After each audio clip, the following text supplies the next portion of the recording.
Buenas tardes, hermanos, y feliz día a todos los padres. Nuevamente damos gracias a Dios por cada uno de ustedes. Y vamos a ir de nuevo al libro de Hechos, Hechos capítulo 10. Y llegando a Hechos capítulo 10, pues llegamos a otro momento crucial, muy importante en el nacimiento de la iglesia, ¿verdad? Recordamos que la historia del libro de Hechos es los comienzos, el nacimiento de la iglesia, y Hechos 10 es uno de esos momentos importantes, y es un momento más en el cambio de página, digamos, del antiguo pacto al nuevo pacto, ¿no? Aquí vemos en Hechos 10 cómo el evangelio entra plenamente entre los gentiles. Se abre la puerta claramente, completamente, para que los gentiles sean incluidos como parte del pueblo de Dios, ¿no?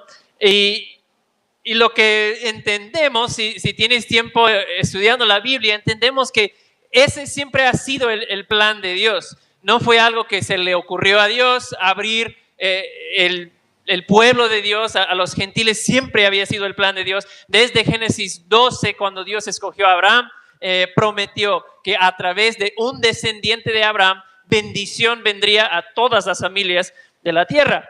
Pero lo que pasó en la historia bíblica es que a Israel, el pueblo escogido de Dios en el Antiguo Testamento, se les olvidó esa realidad en gran parte, que el propósito de Dios en escogerles a ellos fue para poder incluir a todos, ¿verdad? Dios los escogió no para la exclusión de los demás, sino para la inclusión de todos, ¿sí? Eso fue el propósito, y a Israel se le olvidó eso en gran parte. Entonces, lo que vemos es que en la iglesia temprana, la iglesia primitiva, como a veces se dice, ese es un tema complicado. ¿Cómo es que los judíos y gentiles pueden formar parte del mismo cuerpo, del mismo pueblo de Dios?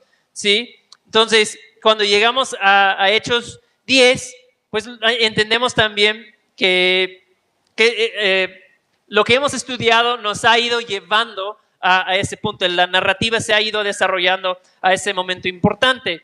Y también, antes de dar lectura, quiero que entiendan desde el inicio que esa es una historia que debe producir gran agradecimiento, gran adoración en nuestros corazones, porque igual que Cornelio, que es el hombre como principal en esta historia, nosotros siendo gentiles, o sea, siendo no judíos, estábamos también separados de la salvación y promesas de Dios.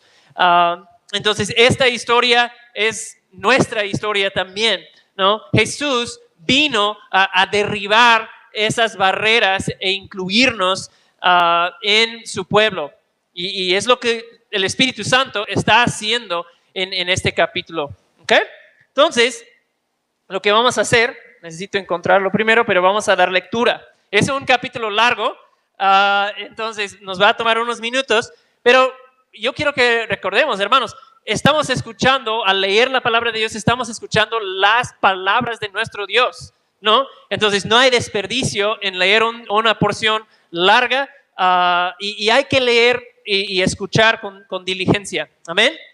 Vamos a dar lectura, oramos y entramos en la exposición.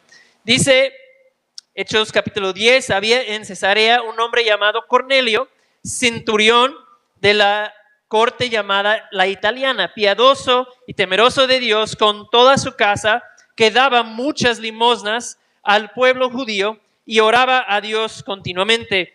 Como a la hora novena, vio claramente en una visión a un ángel de Dios que entraba a donde él estaba y le decía: Cornelio. Mirándolo fijamente y atemorizado, Cornelio dijo: ¿qué quieres, Señor? Y el ángel le dijo: tus oraciones y limosnas han ascendido como memorial delante de Dios. Envía ahora algunos hombres a Jope y manda a traer un hombre llamado Simón, que también se llama Pedro. Este se hospeda con un curtidor llamado Simón, cuya casa está junto al mar.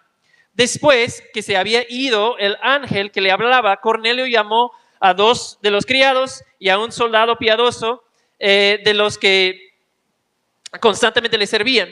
Después de explicarles todo, los envió a Jope. Al día siguiente, mientras ellos iban por el camino y se acercaban a la ciudad, Pedro subió a la azotea a orar como al mediodía. Tuvo hambre y deseaba comer, pero mientras le preparaban algo de comer, le sobrevino un éxtasis.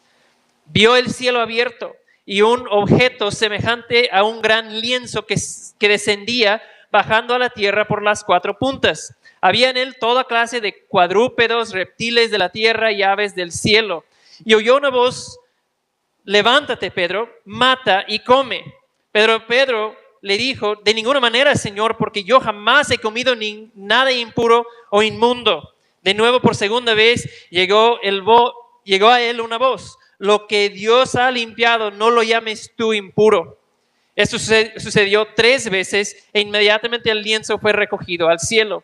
Mientras Pedro estaba perplejo pensando en lo que significaría la visión que había visto, en ese momento los hombres que habían sido enviados por Cornelio, después de haber preguntado por la casa de Simón, se aparecieron en la puerta y llamando, preguntaron ahí si se hospedaba Simón, que también se llamaba Pedro.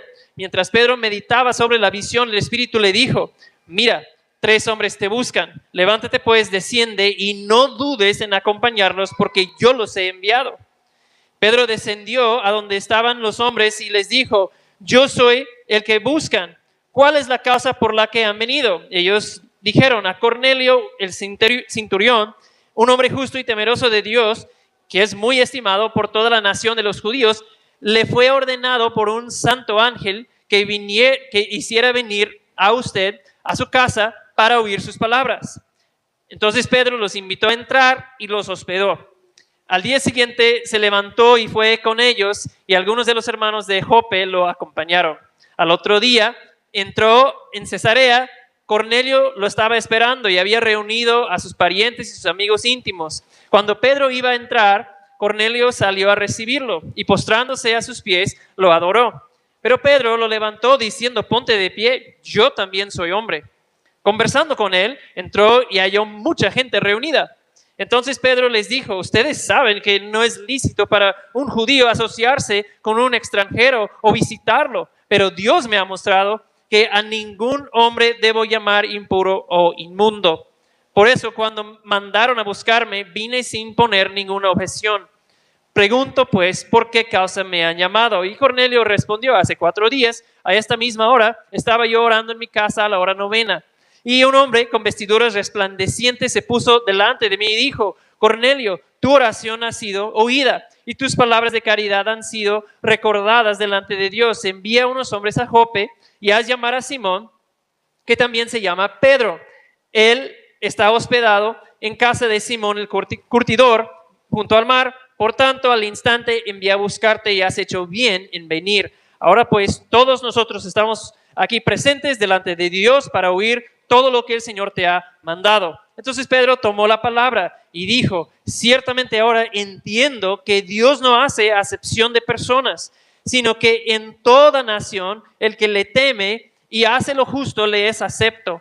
El mensaje que él envió al pueblo de Israel, predicando de paz por medio de Jesucristo, que es el Señor de todos. Ustedes saben lo que ocurrió en toda Judea, comenzando desde Galilea, después del bautismo que Juan predicó, como Dios ungió a Jesús de Nazaret con el Espíritu Santo y con poder, el cual anduvo haciendo bien y sanando a todos los oprimidos por el diablo, porque Dios estaba con él. Nosotros somos testigos de todas las cosas que hizo en la tierra de los judíos y en Jerusalén. Y también le dieron muerte colgándolo en una cruz.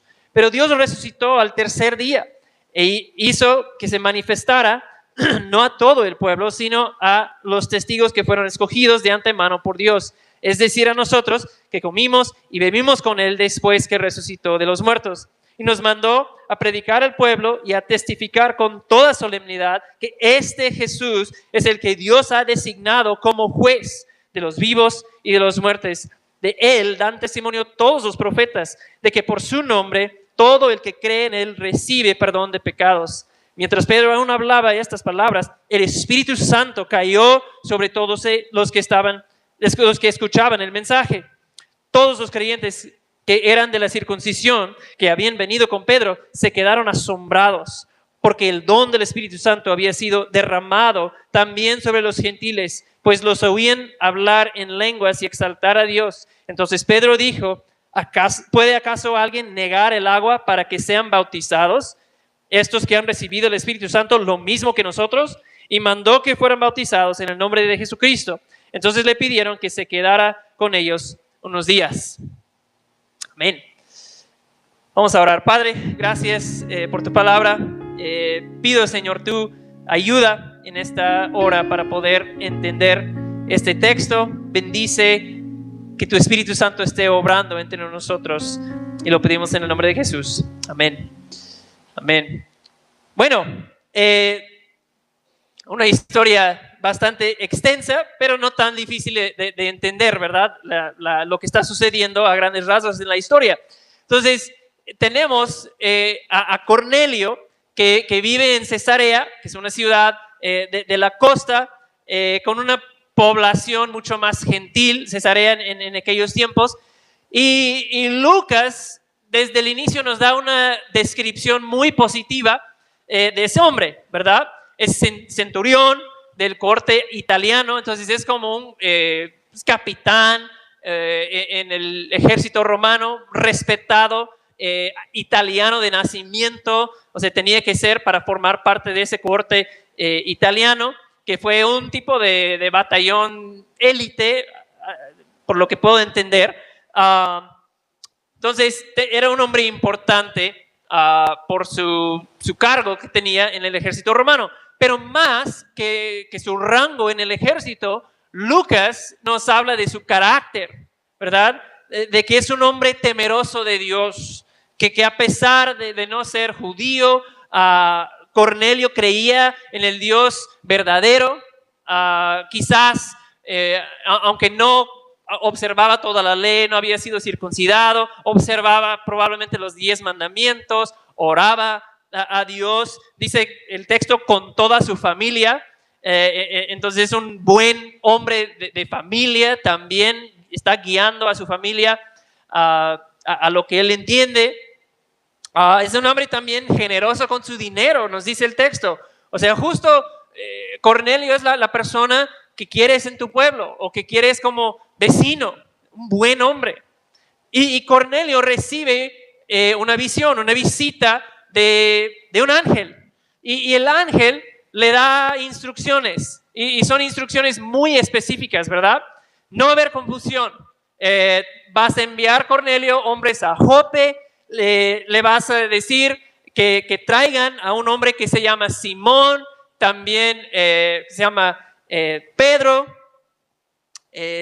y también le dice: ¿dónde vas a encontrar ese Simón que vas a traer? Bueno, Simón está en la casa de su tocayo, Simón, el curtidor, la casa de ese hombre que no es albañil, no es contador, es un curtidor, ¿no? Le da instrucciones muy, muy específicas. Su casa está junto al mar. Cornelio, obviamente, con esa visita del ángel, está atemorizado, ¿no? Pero, ¿qué hace? En este momento no duda, no pide explicaciones, no pone peros, no dice: pero ¿qué tal si no nos recibe? Simplemente obedece la instrucción Cornelio, ¿sí? Recuerden, hermanos, que la obediencia siempre lleva a bendición y libertad, ¿sí? Y eso es lo que vemos en Cornelio: obedece. Yo estaba pensando, qué bueno sería que Dios nos diera esa claridad siempre, o especificidad en cuanto a las instrucciones, ¿no? Le da a Cornelio direcciones muy claras y específicas, ¿no? Que el Señor nos diera un comunicado quincenal, y tú sacaras tu celular a apuntar cuáles son mis instrucciones para el siguiente quincena. Pero bueno, Cornelio tenía una sola instrucción del Señor, pero nosotros tenemos todos los mandamientos, toda la palabra de nuestro Dios. Aquí tenemos, hermanos, todo lo que nos es necesario para nuestras vidas, para vivir de acuerdo a la voluntad de Dios, ¿no? Debemos recordar también, creo que aparece en pantalla en la siguiente, ahí dale otro clic, que la voluntad de Dios tiene más que ver con la persona que Él quiere que llegues a ser que en descubrir una acción específica que debes hacer, ¿verdad? A veces nos atoramos ahí, quisiéramos esa especificidad, claridad de instrucciones como recibe Cornelio, pero Dios nos ha dado todo lo que necesitamos saber en su palabra y Dios es más interesado en la persona en que llegues a ser que en descubrir una acción específica que debes hacer, ¿verdad? Entonces, también, ahora que estamos hablando, o Lucas enfatiza tanto el carácter moral de Cornelio, este texto nos enseña algo importante, que la moralidad no es suficiente. La moralidad no es suficiente, porque vemos a Cornelio y es impresionante, ¿no? A nivel humano, ayuda a las personas, cree en Dios, ora. Pero por lo que vemos en este pasaje, eso no es suficiente. Ser una persona moral no es suficiente.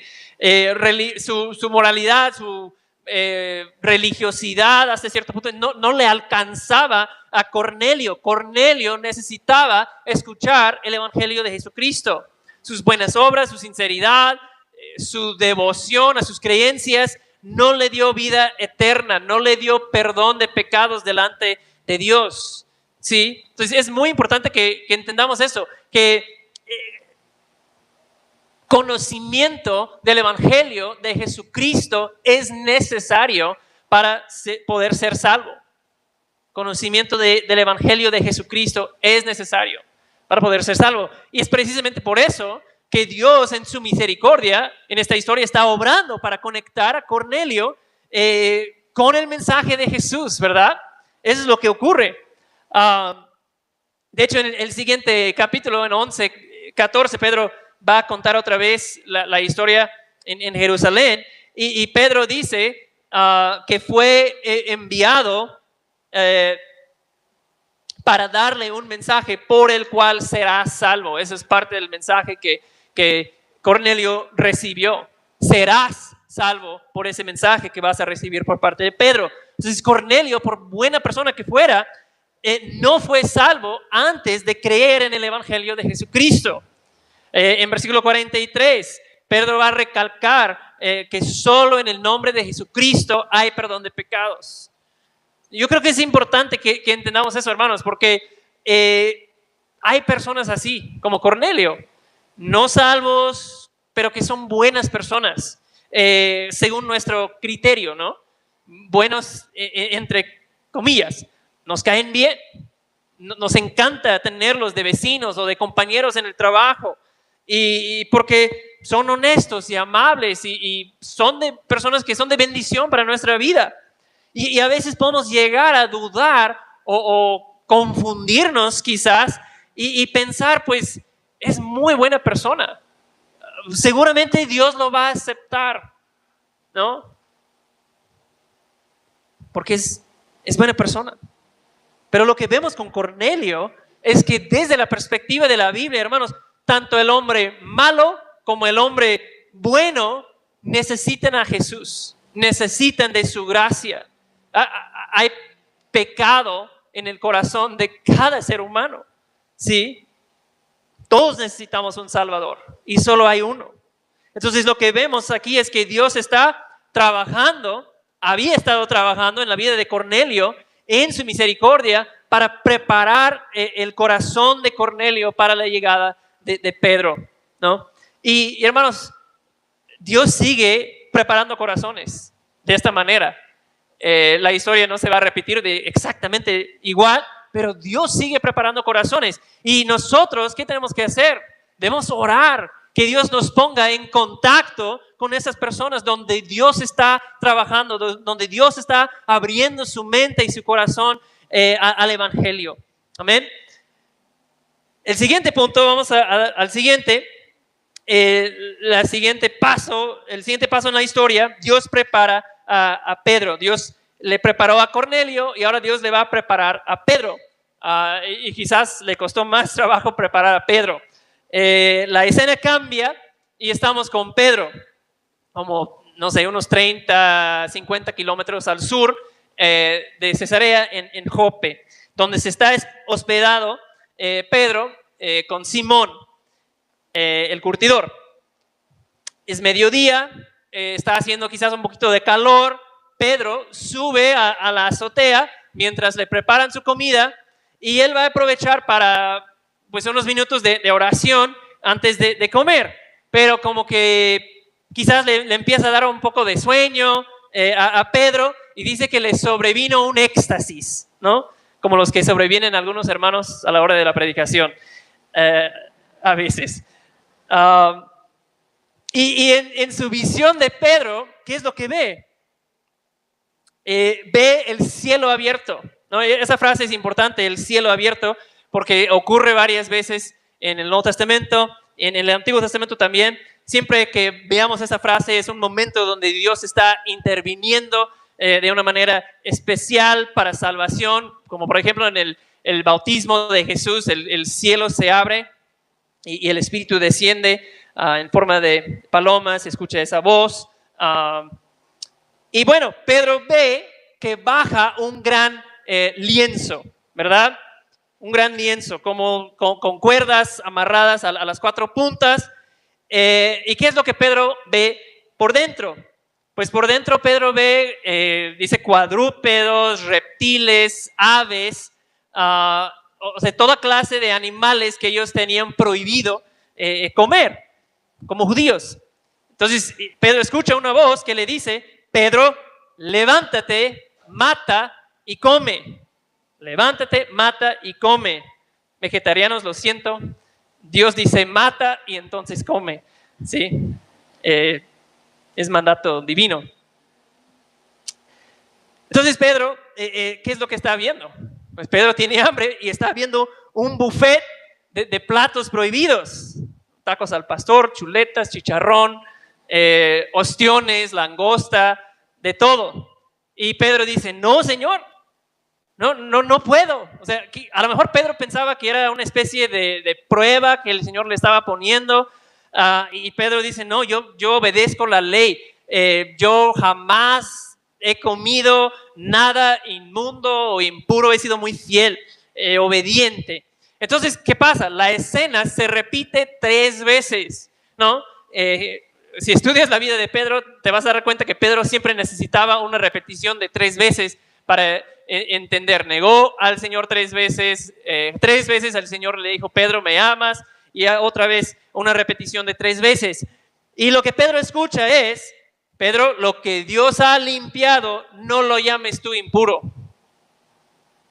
Ahora, necesitamos entender que eso no era tan fácil para Pedro. O sea, las restricciones alimentarias que los judíos observaban fue algo sumamente importante para ellos. O sea, era algo que los distinguía como el pueblo de Dios verdadero. ¿Sí? No tenía tanto que ver con cuestiones de salud, sino con distinguirlos, con apartarlos, con mostrar que son distintos de los demás. O sea, la mente judía era que los demás comen lo que sea, pero nosotros somos puros, somos especiales, comemos únicamente lo que Dios nos ha permitido. Entonces, toda su vida Pedro había vivido así, ¿no? Entonces escucha eso y Pedro está pensando: o sea, ahora me estás diciendo que nuestra dieta que siempre hemos observado ya no es importante. O sea, eso no era tan fácil para Pedro. Y aunque Pedro no entiende inmediatamente quizás la enseñanza de la visión, Dios le está enseñando algo. Dios está trabajando no tanto con su dieta, aunque eso está implícito también, que Dios está abriendo a que todos los alimentos sean limpios, sino que Dios principalmente está trabajando con sus prejuicios étnicos, con su discriminación que Pedro tenía. Porque ¿qué pasa? Pedro despierta y todavía Pedro parpadeando y pensando: ¿qué es lo que acabo de ver? recibe una palabra entonces del Espíritu que le dice, 3 hombres te buscan y tú vas a acompañarlos porque yo los he enviado, dice el Espíritu a Pedro. Entonces Pedro baja a darse cuenta que los hombres que el Señor ha enviado son gentiles, ¿verdad? Y parece que es hasta estar después en la casa de Cornelio que Pedro le escucha a Cornelio su historia y como que conecta las dos cosas y dice, ahora entiendo que Dios no hace acepción de personas, que ahí comprendió el verdadero significado del lienzo. Entonces, la preparación para Pedro es trabajar a nivel de su corazón, a nivel de sus prejuicios, ¿no? Porque ir con esos hombres a visitar la casa de un soldado romano, eso va a ser un reto para Pedro. Es porque en tiempos bíblicos, desde la perspectiva judía, pues solo hay 2 clases de personas. O eres judío y del pueblo escogido de Dios, o eres uno de los demás, gentiles incircuncisos. O sea, o eres uno o eres el otro, ¿no? Y a lo largo de la historia judía o de Israel, ese prejuicio, esa discriminación solo había crecido y al punto que ellos tenían prohibido esencialmente tener contacto cercano con los gentiles. ¿Por qué?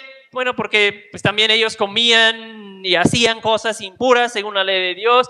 Entonces llegaron a pensar, pues es mejor ni tener ningún contacto con ellos, mantenemos nuestra distancia, y esa hostilidad y animosidad solo crecía más cuando estaban bajo el dominio de los gentiles romanos, ¿verdad? En ese momento Israel está subyugado al gobierno y la opresión romana.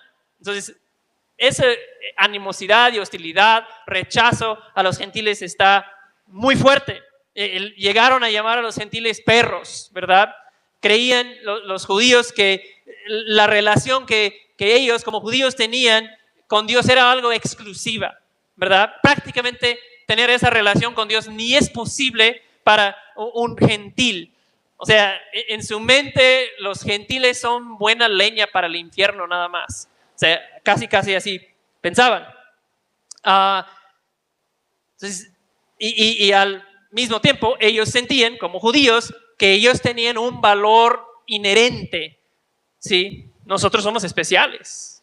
Pues Dios nos ama porque, pues, ¿por qué no? Somos judíos, somos especiales, tenemos un valor superior a todos los demás. Se les olvidó que Dios los había escogido por su gracia y no por nada en ellos que los distinguía de todos los demás. El Antiguo Testamento lo dice claramente.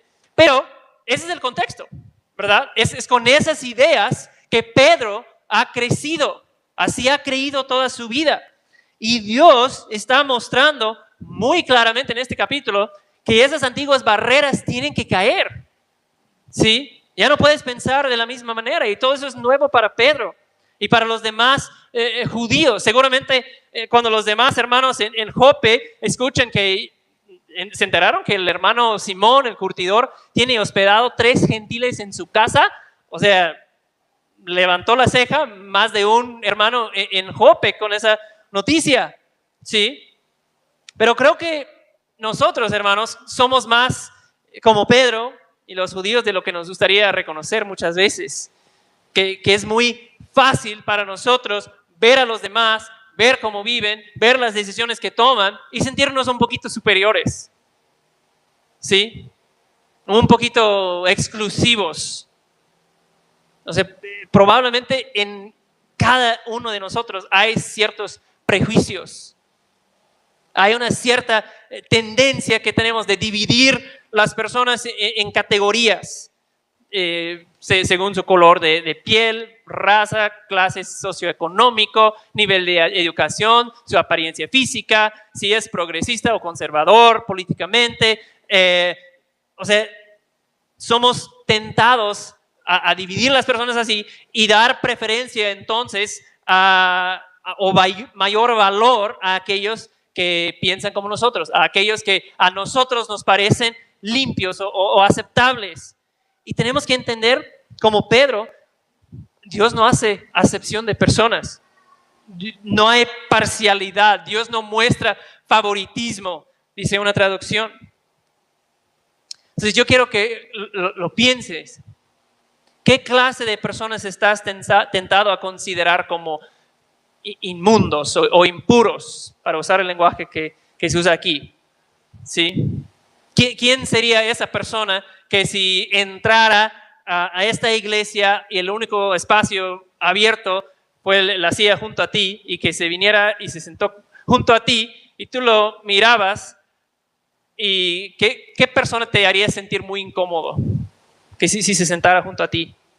¿Qué persona te haría sentir muy incómodo si entrara o visitara a tu grupo pequeño este miércoles? ¿Qué clase de personas activan nuestro orgullo y prejuicio? ¿Sí? Un comentario que leí mencionó la historia de Mahatma Gandhi. ¿Cuántos han oído de Gandhi? Es un líder político espiritual muy famoso de la India desde hace unos 150, 200 años, no me acuerdo exactamente, pero Gandhi escribió una autobiografía de su vida y dice que cuando Gandhi estudió la universidad en Inglaterra, que fue muy impactado y conmovido estudiando en Inglaterra al leer los evangelios. Gandhi leyó los evangelios y fue muy impactado. Y la razón fue porque él vio que las enseñanzas de Jesús eran la solución, eso es lo que él dice, al sistema de castas que dividía el pueblo en la India. Entonces un domingo tomó la decisión de asistir a una iglesia y su idea fue: voy a ir a la iglesia y después voy a hablar con el pastor, hacerle mis preguntas acerca de Cristo y acerca de la salvación. Estaba muy impactado y pensando seriamente en convertirse al cristianismo. Pero dice que cuando entró al santuario, los sugieres lo vieron y negaron darle un asiento. Y le dijeron que mejor fuera a adorar con su propia gente, porque vieron que era un hombre de la India, ¿no? Y dicen: bueno, no, aquí no hay espacio para ti, mejor vayas a adorar con tu propia gente. Y dice Gandhi que se dijo a sí mismo: si los cristianos también tienen diferencias de castas, mejor sigo siendo hindú. Y así fue, ¿no? Nunca se convirtió a Cristo, porque vio ese ejemplo. Entonces, hermanos, ¿quién es nuestro ejemplo? Jesús es nuestro ejemplo, ¿verdad? Filipenses dice que Jesucristo se humilló a sí mismo de lo más alto para servir a lo más vil y humilde de nosotros, que somos nosotros, los más viles y humildes, ¿sí? Y no solo eso, que Cristo tomó sobre sí mismo nuestra inmundicia, ¿sí? Todo eso Pedro tiene que entender. Dice: Dios me ha mostrado, está entendiendo que a ningún hombre debo llamar impuro o inmundo.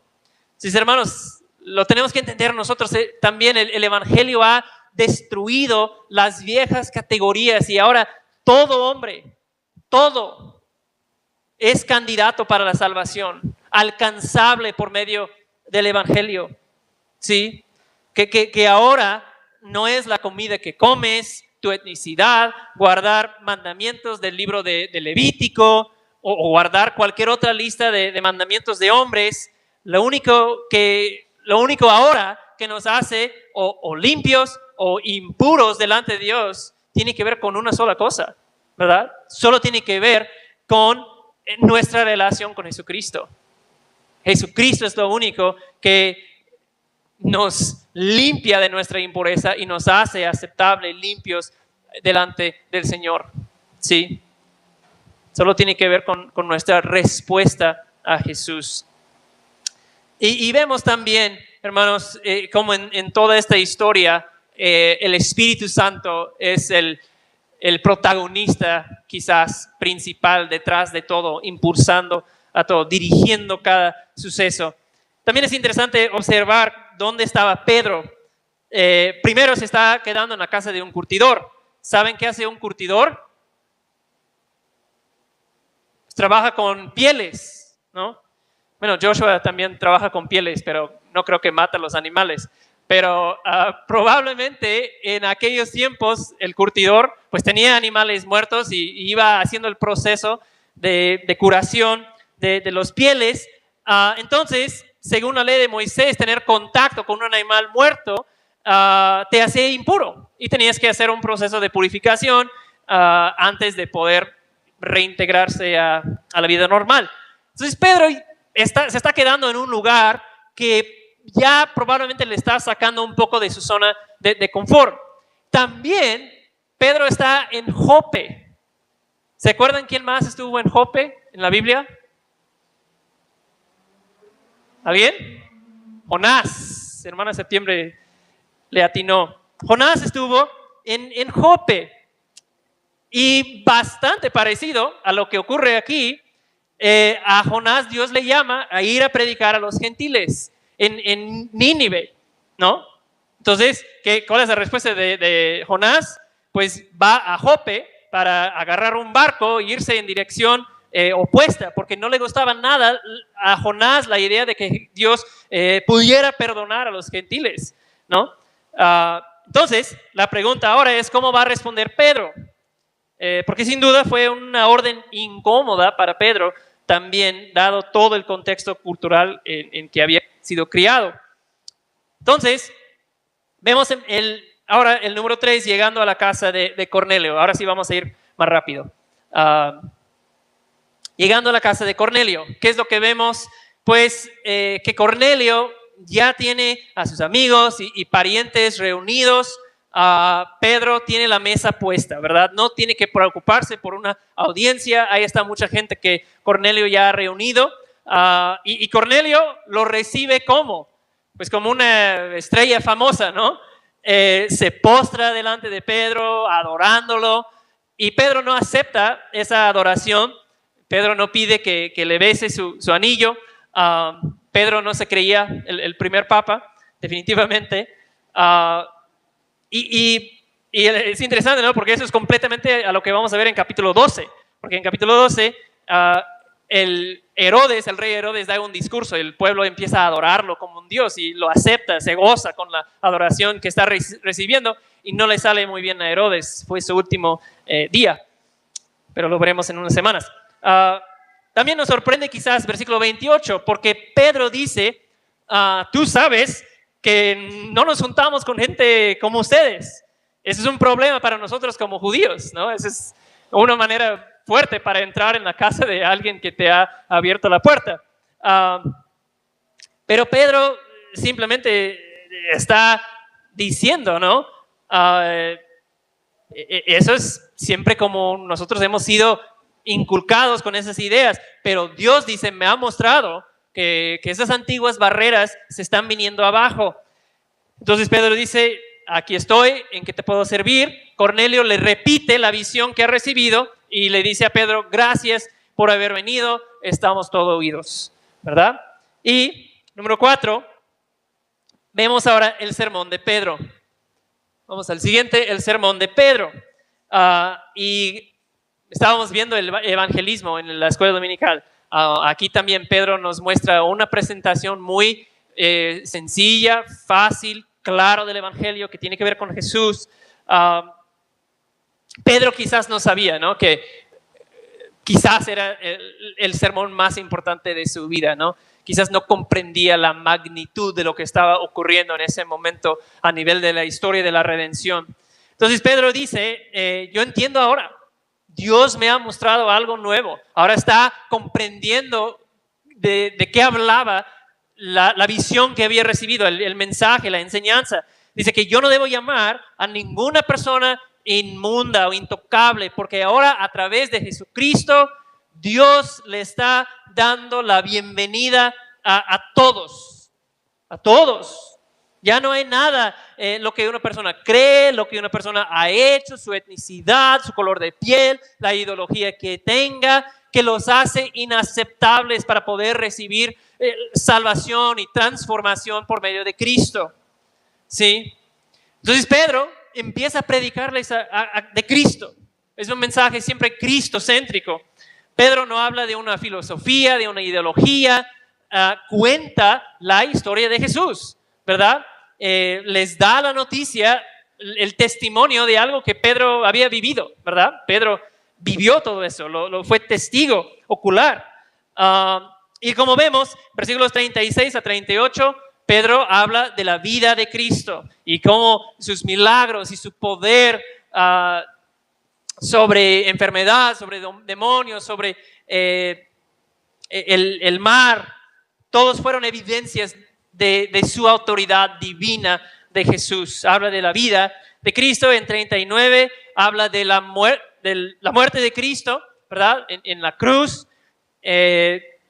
Versículo 40 habla de su resurrección.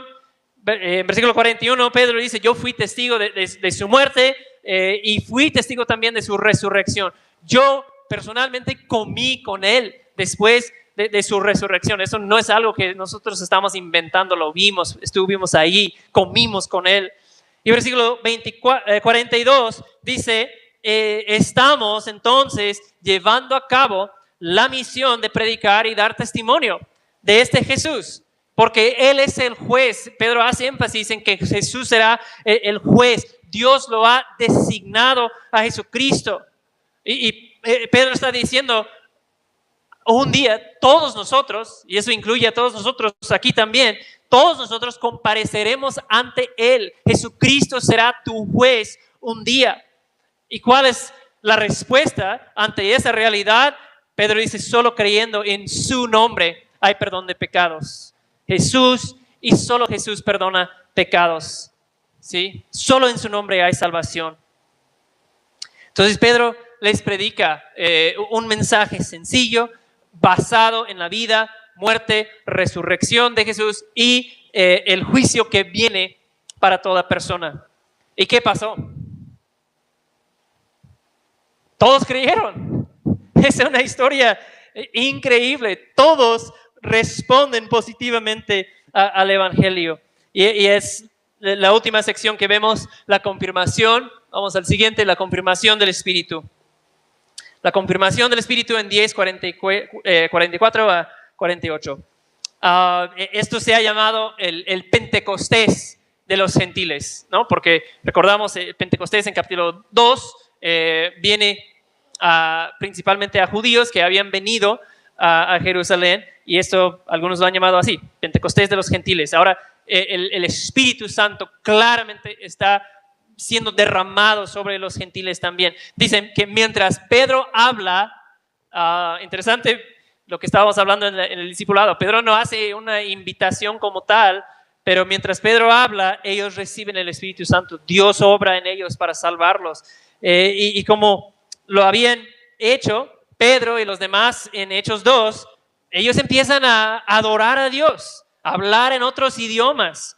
O sea, mostraron esa evidencia visible, audible de la llenura del Espíritu, que vemos varias veces en el libro de Hechos, que es algo que Dios dio de manera especial en el libro de Hechos, para confirmar que eso es obra suya. Y por supuesto, lo que vemos es que Pedro y los demás que estaban con él están asombrados, están impresionados con lo que ha ocurrido. O sea, su respuesta es, ellos han creído y han recibido el Espíritu igual que nosotros. Son gentiles y les está pasando lo mismo que nos pasó a nosotros cuando Dios vino a empoderarnos y a llenarnos con su Espíritu. ¡Wow! Pablo habla de que la llenura del Espíritu Santo en Efesios 1 es como un sello, ¿sí? Que cuando una persona recibe el Espíritu Santo es un sello, como Dios diciendo, ese es un creyente auténtico, pongo mi sello de autenticidad, es un sello que ahora esa persona es mía, ¿sí? El Espíritu Santo. Entonces Pedro, viendo eso, dice, ¿podemos negarles el bautismo? Y por supuesto la respuesta es no. Ellos deben ser bautizados igual que nosotros, ¿sí? Entonces dice, ellos fueron bautizados en el nombre de Jesucristo. Entonces, todos los que creen, que están ahí en la casa de Cornelio, son bautizados, declaran a través del bautismo lo que Dios ha hecho en ellos, identifican públicamente con el pueblo de Dios. Entonces, esa es la historia, prácticamente.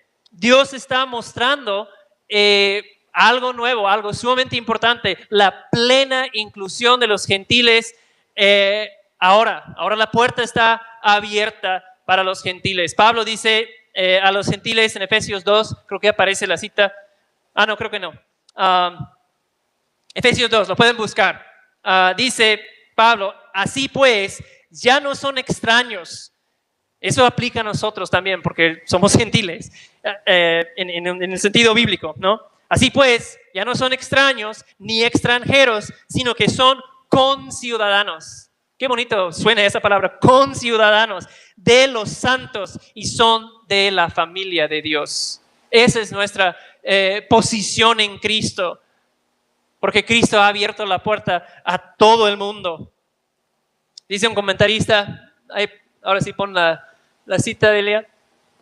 Dice, recapitulando la historia, Dios ha llevado a Pedro en un largo recorrido. Cuando Pedro subió a la azotea en Jope en 10:9, todavía mantenía la distinción entre lo limpio y lo inmundo y actuaba conforme al antiguo pacto. Pero al final del capítulo ha sido testigo de cómo Dios derrama su espíritu sobre toda clase de personas. La antigua manera de relacionarse con Dios ha terminado y la nueva ha comenzado, ¿no? Eso ha sido una radical transición para Pedro, que ha sido testigo, ha participado en ese gran momento en la historia de la redención. Y hermanos, lo que vemos con Cornelio, tenemos que creer que Dios sigue haciendo eso, salvando a personas y usando a nosotros como Pedro, orquestando las circunstancias para que su evangelio llegue a esas personas, ¿no? Él quiere usarnos como usó a Pedro en esa obra de redención. ¿Ven? Dios sigue abriendo corazones. Dios sigue preparando el terreno en el corazón de las personas para que estén listos y receptivos al evangelio. Y hoy tal vez te has dado cuenta que tú que estás aquí, quizás te has dado cuenta que como Cornelio no es suficiente tu moralidad, que tú has sido una buena persona, un buen hijo, una buena hija, has vivido bien y eso te hace sentir tranquilo.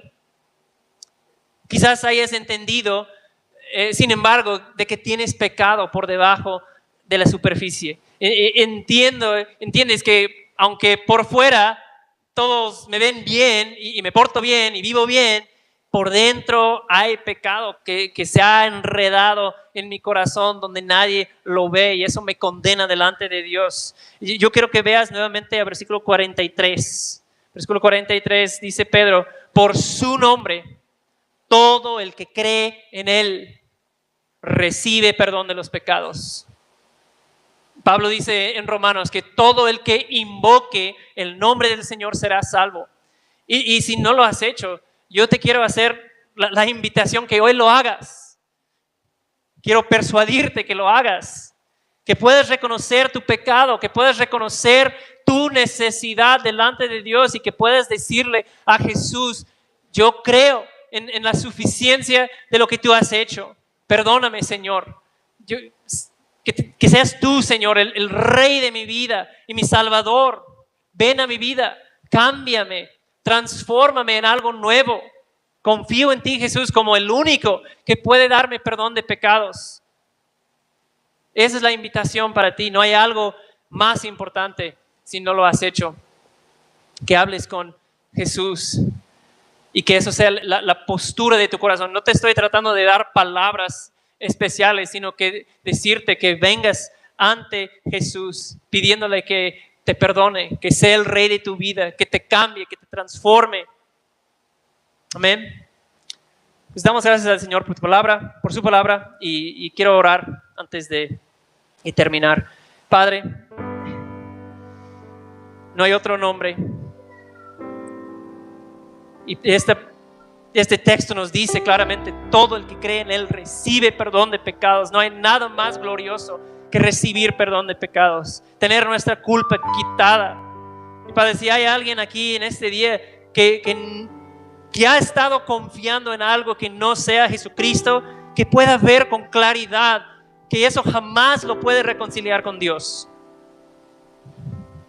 que lo pueda entender y que pueda venir a ti en fe y en arrepentimiento.